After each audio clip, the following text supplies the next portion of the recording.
দর্শক, যুক্তরাষ্ট্রের এবারের মধ্যবর্তী নির্বাচনকে বলা হয়েছে প্রেসিডেন্ট ট্রাম্পের জন্য এক পরীক্ষা। ডেমোক্র্যাটদের জন্য এই নির্বাচনকে সুযোগ বলে মন্তব্য করেছেন বিশ্লেষকেরা। এই বিষয়গুলো নিয়ে আলোচনা করব ভয়েস অব আমেরিকা ও RTV যৌথ অনুষ্ঠান আমেরিকা রাজনীতিতে। আপনাদের সঙ্গে আছে আমি আশিক রহমান। আজকের বিষয় যুক্তরাষ্ট্রের মধ্যবর্তী নির্বাচন।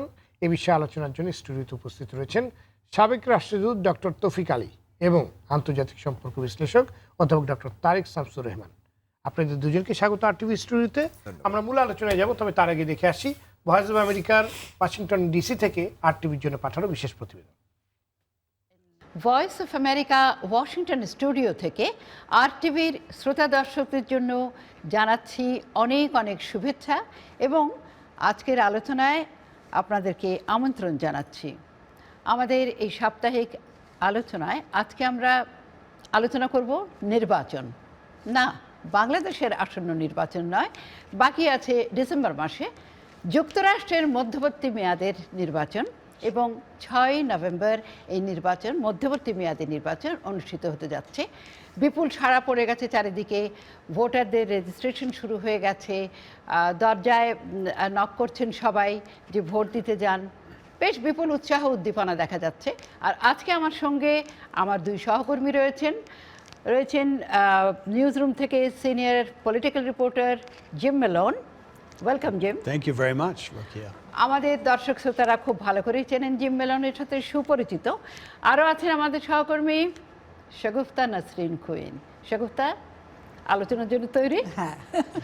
So we can start and I would ask first, Jim, what do you see? There is lots of interest in this year's midterm election. Right. Why do you think so? I think it's comparable to countries that have parliamentary systems when you have a vote of no confidence in the prime minister. So this year to me seems very much like a vote that will be seen as a referendum on President Trump. To be fair, every time we have a midterm congressional election, that is how people see it. They often are thinking about the president. But what's different, I think, this year is that the president has embraced the idea that the election will be about him, even though his name is not on the ballot. Obviously, আমাদের দেশের যারা দর্শক শ্রোতা তারা শাগুফতা ঠিক মধ্যবর্তী এই নির্বাচনের সাথে সুপরিচিত নয়। যুক্তরাষ্ট্রে তারা দেখেন, কারণ দক্ষিণ এশিয়ার কোনো দেশে নির্বাচন হলে 5 বছর বা 4 বছর মেয়াদে নির্বাচিত হয়ে যান প্রধানমন্ত্রী, সংসদের সদস্য। কিন্তু এখানে যেমন প্রতিনিধি পরিষদে 435টি আসনে নির্বাচন হবে এবং সেনেটের বোধহয় 100টির মধ্যে 35টিতে নির্বাচন হবে। তারপরে গভর্নরের নির্বাচন হয় এবং আঞ্চলিক পর্যায়ে নির্বাচন হয়। তো এবারের মধ্যবর্তী নির্বাচনে আকর্ষণীয় বিষয়টি কি? মহিলারা আসছেন অনেকে এগিয়ে। সেটা একটা বড় বিষয়, কারণ আমরা দেখেছি এবারের প্রেসিডেন্ট ট্রাম্প নির্বাচিত হওয়ার ইনগ্রেশনের পরের দিনই একটা বিশাল এখানে একটা সমাবেশ হয় মেয়েদের, উইমেন্স মুভমেন্ট, মি টু আরেকটা আন্দোলন, যেটা সবাই তাতে অংশ নিচ্ছে এবং সেই অক্টোবর মাসে শুরু হয়েছিল me to this one rally and protest and demonstration started, campaign me two started in October. Right. So সেই দিন থেকে, পরের দিন থেকে, ইনগ্রেশনের পরের দিন থেকে আমরা দেখেছি বহু নারী ওই সমাবেশের কারণেই, শুধু সমাবেশের কারণে নয়, তবে তারা খুব উৎসাহিত হয়েছে, মানে তারা এত অনুপ্রাণিত হয়েছেন ওই সেই সমাবেশের পর থেকে যে বহু নারী যারা কোনোদিনই ভোট দেননি বা কোনোদিনই মূলধারার রাজনীতিতে সক্রিয় ছিলেন না, তারা হঠাৎ করে সবাই খুব তৎপর হয়ে উঠলেন, তারা ভোট দিচ্ছেন, তারা স্থানীয় যেসব গভর্নমেন্ট আছে সেগুলোতে অংশ নিচ্ছেন। আমি বলবো যে মেয়েদের একটা বড় ভূমিকা থাকবে এবারের অনেক awareness. Jim, we were talking about the women's interest in politics. Yes. This year that we noticed because of this Me Too movement, and also they have come out and there is kind of a new awareness among the women. What would you say? Well, we have, to that point, a record number of women candidates running for Congress, more than ever before. More so on the Democratic side, but even a number on the Republican side as well. So it's stemming from Me Too, but it's also moving to women wanting, demanding really, to have much more of a role in running the government. And it's been an explosion of interest in that. Also among the ethnic group, যারা সংখ্যালঘু আছে জাতিগোষ্ঠীর, তাদের মধ্যেও সারা দেখেছে মহিলাদের ক্ষেত্রে Ilhan and Rashida, একজন ফিলিস্তিনি বংশোদ্ভূত, একজন সোমালিয়ায় জন্মগ্রহণকারী, one born in Somalia and the other one of Philistine origin. They are taking part in this election, Ilan and Rashida. Ilan Omar and Rashida Talib. And this, we know this because we've lived here. This is a long-term process of how America is changing demographically. But now it has gotten to the point where the populations are building in certain parts of the country, and they are desiring to flex their own political muscle. And we're seeing that now. You have just mentioned this demographic change, the evolution of other ethnic groups or other religious, from other religions. What do you think? We always know that America is the land of immigrants, land of dreamers. And recent past, people were getting a little disappointed and disheartened because of certain events and incidents. So what do you think, how it would be reflected in this election? If you read back in American history, this is a constant. New groups coming all the time, and how America assimilates these groups, and how eventually they come to political power. In my case, as an Irish American, this was something that went through in the 1800s. What we do know, though, from the 2016 election with President Trump, immigration was what I would call a flashpoint. It was very much of a divisive thing, as it has been in past elections. The question, I think, for this midterm, 2 years later, is how does the immigration issue factor into what we're going to see the results on November 6th? We don't know yet. But will there be, for example, some political blowback for the president and Republicans on the high-profile issue of how they've dealt with immigration, particularly people being held at the border and so forth? Shagufta Jim যেমন বললেন যে অভিবাসীদের বিষয়টি একটা বিরাট মুখ্য ভূমিকা পালন করবে এবারের নির্বাচনে হয়তো। কি মতামত? আমি জিম মেলনের সঙ্গে একেবারে একমত আমি যে এটা একটা বড় ইস্যু, কারণ আমরা দেখছি এখন যেসব অ্যাডভার্টাইজমেন্ট আমরা দেখছি, যেসব বিজ্ঞাপন আসছে, টেলিভিশনে প্রচার হচ্ছে, অভিযান যেভাবে চলছে, অনেক বিজ্ঞাপনে বলছে যে যে প্রার্থীর পক্ষে বলছে যে যেমন ভার্জিনিয়ারই, আপনি ভার্জিনিয়াতে থাকেন, সেখানকারই একজন কংগ্রেস সদস্যের কথা বলছে যে তিনি ইমিগ্রেশন এর বিরুদ্ধে ভোট দিয়েছেন, তিনি কাজ করেছিলেন, আর তার যে বিপরীতে আছেন তার কথা বলছে যে না, তিনি ইমিগ্রেন্টদের পক্ষে কথা বলেছেন। তাই যেহেতু এই এলাকাটা, আমরা যে অঞ্চলে থাকি, এখানে যেহেতু আমাদের অনেক বেশি বিভিন্ন দেশের লোক এখানে আছে, তাদের মধ্যে অবশ্যই এটা একটা বড় প্রতিক্রিয়া হবে। কারণ আমরা দেখছি যে দিনে দিনে কিন্তু কিছু কিছু জায়গায়, সব রাজ্যে না, many states we see that the immigrants number is increasing. Yes. And they are really playing very important role in this social development or cultural arena, wherever. So that will reflect in this midterm election. What do you think so, because I think a lot of those populations are very politically energized this time. Exactly. They are, in some cases, going to be reacting to the policies they've seen for the last year and a half. And we know that generally in the midterm election, the party that holds the White House tends to lose seats. That is a historical norm. There's a few exceptions. So Democrats are already favored to pick up seats in the Congress, but many people think what could be coming is what's called a blue wave that would sweep Democrats into power in the House of Representatives, perhaps even in the Senate, where the Republicans have a narrow majority right now. Yeah. But where most of the elections that are contested this year in the Senate are in Republican states that voted heavily for Donald Trump. So there's some possibility Republicans little could change. gain some Senate seats.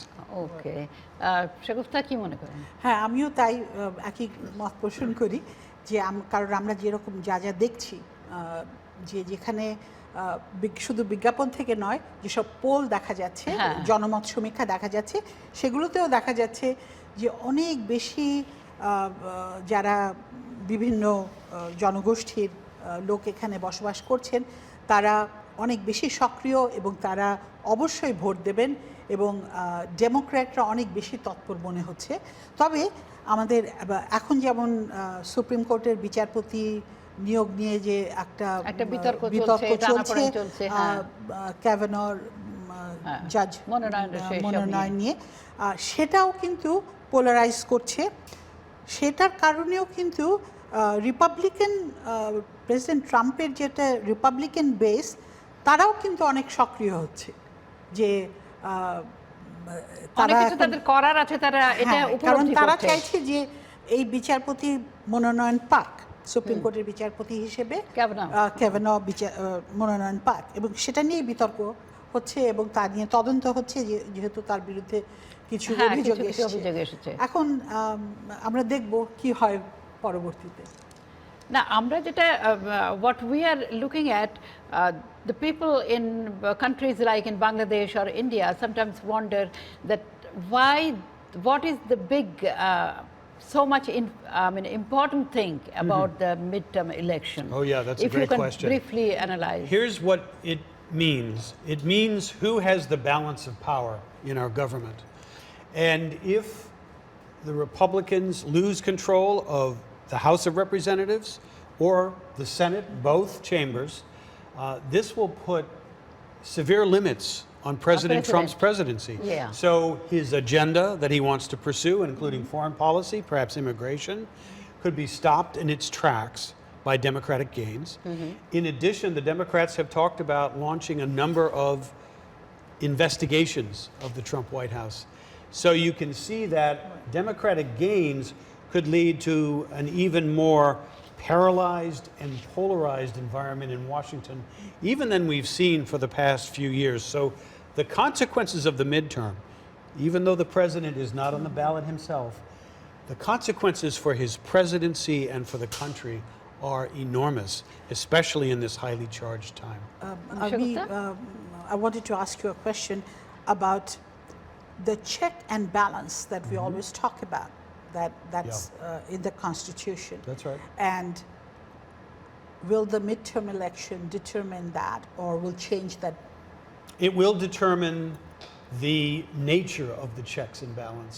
If you have one party that controls the White House, but the other party controls Congress, either you are going to cooperate. Which is not right now. No, either you're going to cooperate or you're going to get nothing done. Yeah. And we have seen that movie before. Okay? So, yes, this is where the checks and balances come into play, even within the different branches of Congress. One branch does a lot to initiate so-called money bills or budget bills. The Senate has approval over treaties and confirmation of appointments. So, depending on which party controls which chamber, the balance of power is affected in Washington, and how effective the president and Congress will be determined. How it's going to reflect on foreign policy, U.S. foreign policy? Right. I think especially in the Senate, if Democrats were able to get control there, it would force the administration to do a lot more working with Congress on foreign policy issues, or run the risk of getting nothing through. So the president is fond of executive orders acting unilaterally, and we would probably see more of that. But I think it would also act as a check on foreign policy. There'd be many, many more hearings about administration policy to South Asia, to all parts of the world. Any region, yeah. Yeah. So it would have a huge impact on the entire way the government functions here in the United States. Okay, so we can talk and talk, but we have to wait for 6th of November, and we have to now wrap up. Very good. And Jim Malone, thank you very much for joining us today. Thank you. Shagufta, অনেক অনেক ধন্যবাদ। আমাদের শ্রোতাদের কাছে এবার ফিরিয়ে নিয়ে যাওয়ার আগে আমি শুধু এটুকুই বলতে চাই যে আপনারা জিম ম্যালোনের সাথে সুপরিচিত। আমাদের মধ্যবর্তী মেয়াদের নির্বাচন যত এগিয়ে আসবে ওনাকে আরও দেখতে পাবেন। তো আপনাদের দুজনকেই ধন্যবাদ। Thank you so much Jim. Thank you very much, And Rokeya. we go back to Bangladesh now. এবার আমরা শ্রোতাদের ফিরিয়ে নিয়ে যাচ্ছি ওয়াশিংটন স্টুডিও থেকে বাংলাদেশে RTVর স্টুডিওতে। সবাই ভালো থাকুন, সুস্থ থাকুন। Rokeya Haider, voice of America, Washington. ধন্যবাদ রোকেয়া হায়দার। আমরা ফিরছি আমাদের মূল আলোচনায়।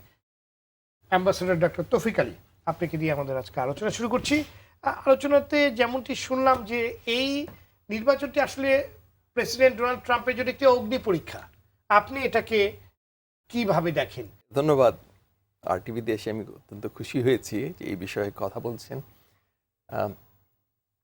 এই বিষয়ে যদি একটু বলতে হয় তা অনেক সময় নিতে হবে, কিন্তু আমি খুব সংক্ষেপে একটু বলতে চাচ্ছি।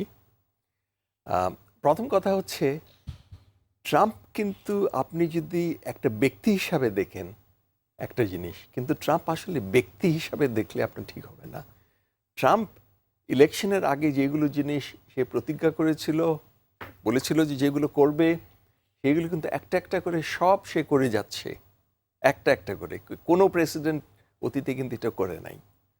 দ্বিতীয়ত হচ্ছে, ট্রাম্প কিন্তু রিপাবলিকান পার্টির জন্য অনেক কাজ করছে, রিপাবলিকানসের জন্য, ফার রাইটের জন্য অনেক কাজ করছে। যেমন দু চারটা উদাহরণ আমি কয়েকটা উদাহরণ দিই। প্রথম হচ্ছে যে সবাই ডেমোক্র্যাটস এবং সবাই সারা বিশ্ব ইউএস সুপ্রিম কোর্টের দুইজন জাস্টিস তার সময় যে হয়েছে এটা নিয়ে ব্যস্ত, কিন্তু পিছনে পিছনে তাদের নেক্সট ইয়ার অফ জাস্টিসেস যে আছে, ফেডারেল জাস্টিসেস অ্যাপিলস কোর্টে, এটা 714 জনের মতন টোটাল।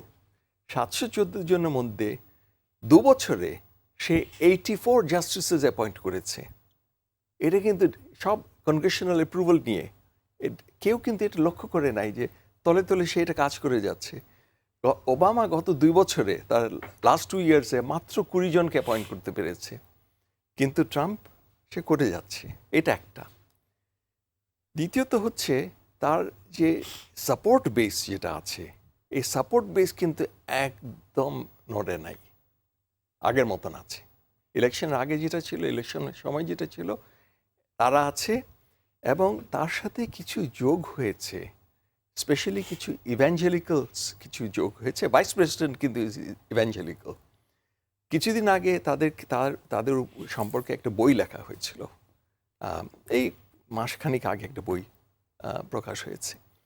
তো বইয়ের মধ্যে বের হয়েছে যে ইভ্যাঞ্জেলিক্যালস তারা বলছে যে ট্রাম্প আমাদের জন্য যা করেছে এটা কেউ করে নাই, আমরা will continue to support him. তখন তাদেরকে যখন বলা হলো যে স্টর্মি ড্যানিয়েলস, তারপরে এইগুলো সব মেয়ে-গঠিত ব্যাপার স্যাপার কী মনে করো, বলে না এইগুলো কিছুটা হয়, ব্যক্তিকে আমরা বেশি প্রাধান্য দিচ্ছি না, কিন্তু সে আমাদের জন্য কি করছে সেটা দেখতে হবে। আচ্ছা, মিড টার্ম কিন্তু ট্রাম্পের জন্য অগ্নি পরীক্ষা অনেকে বলে, আমি সেভাবে দেখি না। এই এখনই কথাটা শুনলাম ইমপিচমেন্টের কথা।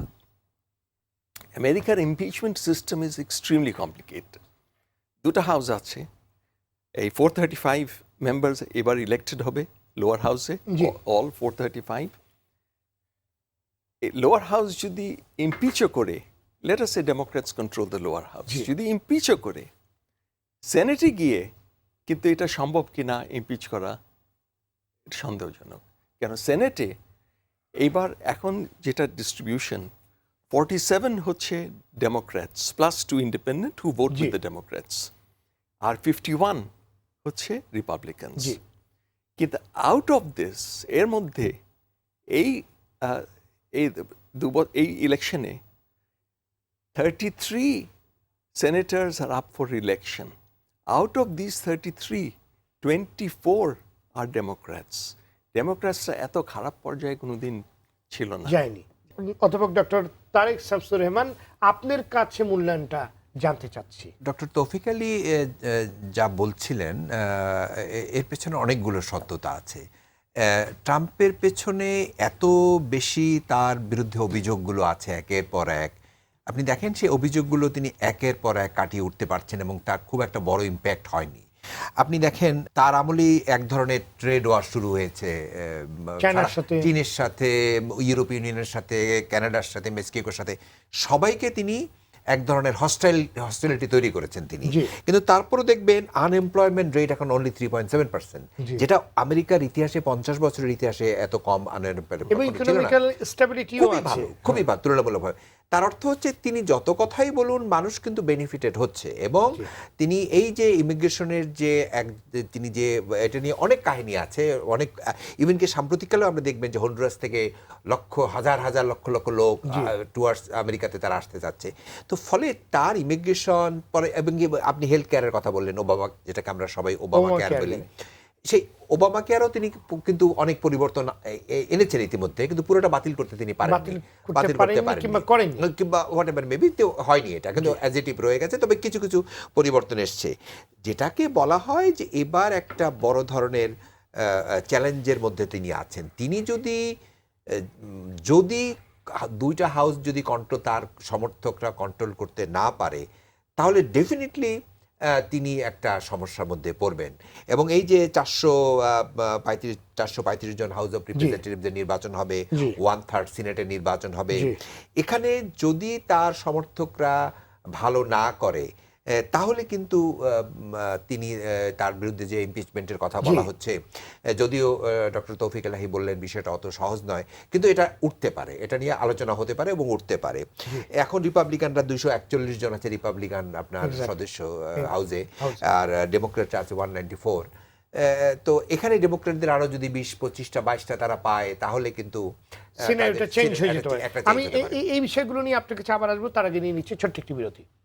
দর্শক দেখছেন ভয়েস অব আমেরিকা ও RTV যৌথ অনুষ্ঠান আমেরিকার রাজনীতি। এই পর্যায়ে নিচ্ছি বিরতি, ফিরছি একটু পরেই। সে পর্যন্ত আমাদের সাথেই থাকুন।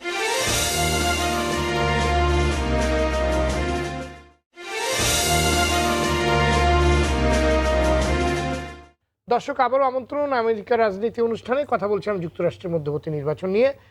বিরতির পর আপনাদের দুজনকে আবারও স্বাগত RTV স্টুডিওতে। অ্যাম্বাসেডর ডক্টর তৌফিক আলী, এবার নির্বাচনে কংগ্রেসের ডেমোক্র্যাটদের সংখ্যাগরিষ্ঠতা হবার যে সম্ভাবনা রয়েছে, যদি সত্যি সত্যি সেরকম কিছুটা ঘটে, তাহলে কি ট্রাম্পের ইমপিচমেন্টের সম্ভাবনাটা সামনে চলে আসতে পারে? না, আমি ইমপিচমেন্টের আগেই তো ব্যাখ্যা দিলাম, ইমপিচমেন্টের সম্ভাবনা আমি একদম দেখছি না। লোয়ার হাউসে হতে পারে, লোয়ার হাউসে ইমপিচমেন্টের ডিসিশন নিতে পারে। বিল ক্লিন্টনের সময় লোয়ার হাউসে হয়েছিল, কিন্তু সেনেটে গিয়ে আর পারেনি। তো একই পরিস্থিতি দাঁড়াবে, এটা একদম বলা যায়। কিন্তু আসল যেই জিনিস কয়েকটা আপনার দেখতে হবে ইলেকশন সম্পর্কে, এটা হচ্ছে রিপাবলিকানসের কৌশল কোথায়। রিপাবলিকানসের কৌশল হচ্ছে যে যেখানে ডেমোক্র্যাটস আছে, ডেমোক্র্যাটসদেরকে ডেমোক্রেটিক ভোটার যেন ভোট দিতে না পারে। আচ্ছা, আপনি নর্থ ডেকোটা দেখেন, একটা এই 2012 ইলেকশনে, সেনেটের ইলেকশনে, নর্থ ডেকোটা কিন্তু ট্রাম্পের এরিয়া মানে ট্রাম্পকে সাপোর্ট করেছিল। The senator Heitkamp won by only মাত্র 3,500 ভোটে উনি জিতেছিলেন। এখন তারা যে কৌশল, রিপাবলিকানসরা যে কৌশল করলো, নতুন একটা হঠাৎ নিয়ম করে দিল যে ভোটার আইডির মধ্যে যদি সম্পূর্ণ ঠিকানা না থাকে তাহলে ভোট দিতে পারবে না। আচ্ছা, এখন আমেরিকান ইন্ডিয়ানস যারা আছে, সেখানে প্রায় 5 থেকে 6 হাজার আমেরিকান ইন্ডিয়ানস হু আর প্রাইমারিলি কিন্তু ডেমোক্র্যাট ভোটার্স, তাদের কোনো ইয়েতে ড্রাইভিং লাইসেন্সতে কোনো দিন ঠিকানা থাকে না, পোস্ট বক্স থাকে। তো তারা এখন কি করবে? এই জিনিসটা যখন কোর্টে গেল, কোর্টে যাওয়ার পরে কোর্ট থেকে ওই federal court control by the supreme court সিদ্ধান্ত দিয়ে দিল যে না, এটা স্টেট ম্যাটার, স্টেট হ্যান্ডেল করবে। এখন এটা কোন পর্যায়ে যাবে, এটা কি করবে আমেরিকান ইন্ডিয়ানস আমি জানি না, কিন্তু রাফলি অ্যাবাউট তারা যদি কোনো কিছু করতে না পারে, ধরেন প্রায় 4,500-5,000 ভোটার কিন্তু উইল বি ডিসএনফ্র্যাঞ্চাইজড। জি। আচ্ছা, অন্য জায়গায় জর্জিয়াতে আপনি দেখেন, জর্জিয়াতে তাদের ইলেকশনসে তাদের সেক্রেটারি অফ স্টেট, এক এক স্টেটের সেক্রেটারি অফ স্টেট যে হয়, secretary of state is the, ওনার আন্ডারে সব ইলেকশন কন্ডাক্ট করা হয়, ভোটার লিস্ট করা হয়। হঠাৎ করলেন কি, উনি 53,000 ভোটার্সকে ডিসএনফ্র্যাঞ্চাইজ করে দিলেন, তাদেরকে রেজিস্টার করতে দিলেন না। তারপর আরেকটা কি হলো, কিন্তু উনি কিন্তু নিজে ক্যান্ডিডেট। আচ্ছা, আরেকটা কি করলেন, বললেন যে যারা রেগুলারলি ভোট না করে, বেশ কয়েক বছর যদি ভোট, কয়েকটা টার্ম যদি ভোট না করে, তারা ভোট দিতে পারবে না। এরকম করে বেসিক্যালি উদ্দেশ্য হচ্ছে যারা ডেমোক্র্যাটস, কেন his opponent is African American, black, so যাতে করে তার সাপোর্টার্সরা ভোট দিতে না পারে সেই ব্যবস্থা করছে। অন্যান্য জায়গায় ধরেন সাউথের দিকে, ফ্লোরিডা, এগুলো কয়েকটা জায়গায় একই ধরনের সমস্যা কিন্তু হচ্ছে, যে তারা ভোটার্সদেরকে, স্পেশালি হারিকেন হিট এরিয়াস যেগুলো আছে, সেগুলো জায়গায় ভোটিং সেন্টার্স এত দূরে করে ফেলছে যাতে করে যারা নিশ্চিত হয়। জি, তো এইটা একটা জিনিস। আরেকদিকে আপনি দেখেন রিপাবলিকানসরা কিন্তু যেভাবে তারা এগাচ্ছে, আর রিপাবলিকানসরা ফার রাইট হয়ে গেছে। যারা মডারেট ছিল, অ্যারিজোনার Jeff Flake, he has decided এবার সে কন্টেস্ট করবে না। ট্রাম্প কিন্তু নিজেও নিজেকে জাতীয়তাবাদী হিসেবে বোঝাচ্ছে। এটা ট্রাম্পের পার্সোনাল স্টাইল। আমি এই জন্য বললাম যে পার্সোনাল ট্রাম্প আর Republican party, Republicans far right policy, এটা কিন্তু ভিন্নভাবে আপনার দেখতে হবে। ভিন্নভাবে যদি না দেখেন, তাহলে আপনার বিশ্লেষণ কিন্তু উল্টিয়ে যাবে। আচ্ছা, এই ইলেকশনে লাস্ট একটা জিনিস বলে নেই। ইলেকশনে সবাই বলছে ট্রাম্পের সাপোর্টার্স যেন ভোট দেয়। ট্রাম্পের সাপোর্টার্সরা এই রিপাবলিকান ক্যান্ডিডেট সবাইকে ভোট দিবে কি দিবে না, এটা কিন্তু এখনো নিশ্চয়তা নেই। জি, আপনার কাছে সময় পেলে আবার আসবো। ডক্টর তারেক শামসুর রহমান, আমরা যদি সবশেষ জরিপের কথাও বলি, সেখানেও কিন্তু ট্রাম্পের প্রাধান্য আছে এবং অনেকগুলো সূচকে কিন্তু ভালো, কিন্তু তারপরেও যেটা ডক্টর তৌফিক আলী বললেন যে আসলে তার যে ভোটার, সেই ভোটাররা নাও যেতে পারে না। কথাটা তো এক সত্যতা আছে, মানুষ তো এখনো কনফিউজ, কারণ তিনি এত বেশি বিতর্ক তৈরি করে নিয়েছেন এবং দেখবেন এত বেশি বিতর্ক জন্ম দিয়েছেন এবং উইমেন্স রাইট গ্রুপ তারা সবই তো তার বিপক্ষে, তার একেবারেই এগেইনস্টে চলে গেছে। কিন্তু তারপর ওই দেখেন এই যে আনএমপ্লয়মেন্ট রেটটা, ইকোনমিটা ভালো, মানুষ তো একটু চায় যে তার অর্থনৈতিক স্বাচ্ছন্দ্যতা আসবে, বেকার সমস্যা দূর হবে। এটা কিন্তু এটা তার এক ধরনের সাকসেস। একেবারে সেই যে খাশোগির যে ব্যাপারটি সৌদি আরবের সাথে, সেটাও কিন্তু একটা আপনার আন্তর্জাতিকভাবে বড় ধরনের নাড়া দিয়েছে। ডেফিনেটলি, একদম সত্য কথা, একদম সত্য কথা। সেই জন্যই বলি যে ট্রাম্পের এই যে মিড টার্ম ইলেকশনটা তার জন্য অনেক গুরুত্বপূর্ণ একাধিক কারণে। প্রথমত, তিনি যদি তার সমর্থকরা যদি ভালো করে হাউজে, তাহলে তার সেকেন্ড টার্ম হিসাবে ফিরে আসার সম্ভাবনাটা আরও বাড়বে। এখন তারপরেও যদি সিচুয়েশন যা হবে মিড টার্ম ইলেকশনের পর, তখন তিনি বোঝা যাবে যে আগামী 2 বছর তার দিনগুলো তিনি কিভাবে কাটাবেন। তবে মানে সমসাময়িককালে মার্কিন যুক্তরাষ্ট্রের যতজন প্রেসিডেন্ট এসছেন, তার মতো কিন্তু এত বিতর্কিত প্রেসিডেন্ট কেউই আসেননি। কিন্তু তারপরেও তিনি সার্ভাইভ করছেন এবং তার বিরুদ্ধে একাধিক অভিযোগ করার পরও দেখা গেল চূড়ান্ত মুহূর্তে কোনো অভিযোগই টিকছে না এবং সেখান থেকে তিনি কোর্ট থেকে বলেন না, যেভাবে হোক মাপ পেয়ে যাচ্ছেন। এবং ডক্টর তৌফিক আলী খুব একটা ইম্পর্টেন্ট কথা বলেছেন, তিনি খুব কৌশলী পন্থা অবলম্বন করেছেন। ধীরে ধীরে ফেডারেল কোর্টের জাস্টিসদেরকে আস্তে আস্তে করে তার রিপাবলিকান নিয়ে এসছেন এবং সর্বশেষ যে রিপাবলিকান যাকে অ্যাপিলেট ডিভিশনে তাকে দিলেন, এবং তার সম্পর্কে যে এত অভিযোগ নারী ক্ষেত্রে বলা হয় এটা ট্রাম্পের একটি অন্যতম বিজয়, ডেফিনেটলি। এবং তারপর দেখেন তিনি সাকসেসফুল হলেন, ফলে সবগুলো কিন্তু বাধা তিনি ওভারকাম করে এসেছেন। এবং যদি এই মিড টার্ম ইলেকশনও তিনি যদি ভালো করে ফেলেন, তার সমর্থকরা বা যদি ভালো করে, আমি অবাক হব না। জি, এটা অবাক হওয়ার কিছু থাকবে না। ধন্যবাদ আপনাদের মূল্যবান মতামত দেওয়ার জন্য। ধন্যবাদ আপনাকে। দর্শক, রিপাবলিকান দলের সংখ্যাগরিষ্ঠতা রক্ষায় প্রেসিডেন্ট ডোনাল্ড ট্রাম্প মরিয়া হয়ে মাঠে নেমেছেন। ইতিমধ্যে নিজেকে মার্কিন জাতীয়তাবাদী হিসেবে ঘোষণাও দিয়েছেন তিনি। এছাড়া ভয়ভীতির কৌশল নিয়ে ভোটারদের উস্কে দিতে পিছপা হননি ডোনাল্ড ট্রাম্প। কিন্তু এই কৌশল কতটুকু কাজে দেয় সেটি এখন দেখার বিষয়।